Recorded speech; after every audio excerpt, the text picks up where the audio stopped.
Thixo ngoba wethu usibonisileyo indlela yobomi ngayo unyana wakho othandiweyo. Siyazivuma sinentloni ngoba sithathe kade yokufunda naye. Asavuma futhi nokulandela.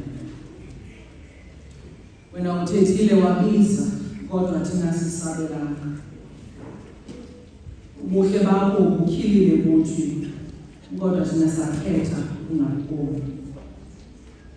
Izandla zakho uzolulile kuthi nangabazalwane bethu saza thina sakucekisa. Samukele insikelelo ezinkulu kodwa sakulela.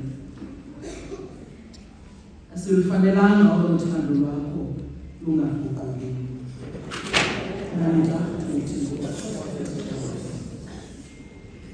Siyabongoza sixolele ngokulula benkonzo yethu.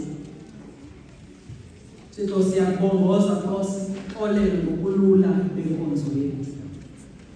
Ngokulanda kwethu isiko, ngokuzonelela kwethu xa sithandazayo, ngokunganyaniseki kwethu, nangokholwa kwethu, ngokuswela kwethu ubudlelwane, ngokuthandabuza kwethu xa singqinayo ngoKristu, ngokuzikhohlisa kwethu nokungasiqiqi indlela zakho.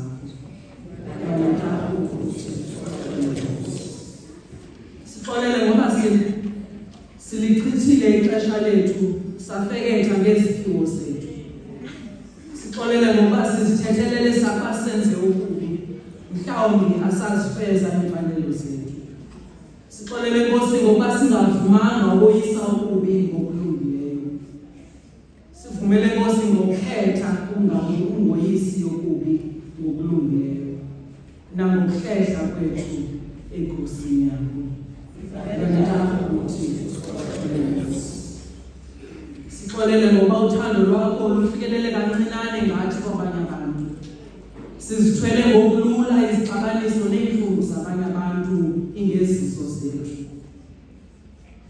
Asigwebanga ngentekelelo, sisuke sakhawuleza ukugweba abanye, salubandeza uxolelo. Sixolele ngoba sixolele abanye. Bawengcwele izono zethu zizo ezathumela inkosi yethu emnqamlezweni. Asinamhlaba thina wakuma phambi kwakho ngawo lo mnqamlezo. Andinanto esandleni sedolele. Sithathe umzuzu sithe cwaka, sizizise zonke phambi kobuso bukaThixo nazezo zona ezicimba zifihlakele. Masizivence ngaloo mzuzu sizibeke phambi koThixo in a moment of silence.